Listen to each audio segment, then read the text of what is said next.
The prince agrees with the price and confirms with his subordinate.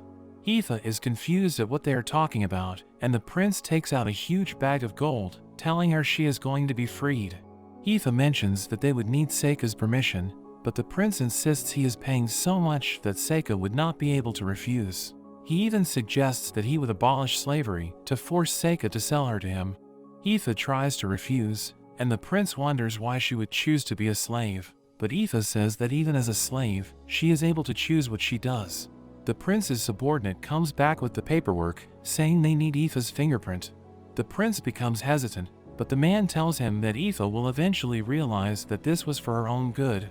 The prince has his guards restrain Aoife, and she prepares to defend herself, but Liz creates a barrier that blocks her magic.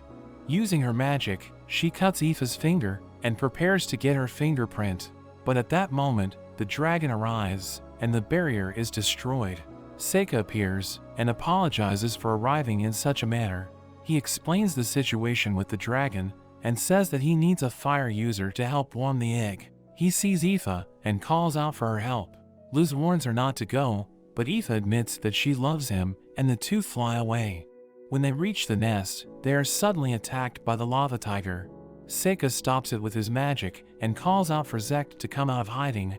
Zekt and his men appear, and Seika realizes that they were using the prince to get to the dragon's egg. Seeing that Seika has seen through his plans, Zekt decides to get rid of him. He commands his tiger to attack, but it gets blown up by a geyser of water. Seika is surprised, and Aoife refuses to be scared like last time. The tiger attacks again, and Zekt sends his men to attack, but Seika uses his white inferno attack, unleashing an enormous blast of white flame that completely vaporizes the tiger. Zekt wonders who Seika is, and he just calls himself the world's strongest mage. The dragon approaches, and all of Zekt's men make a run for it, but Seika captures them all with his vines, and Aoife reduces his book to ashes.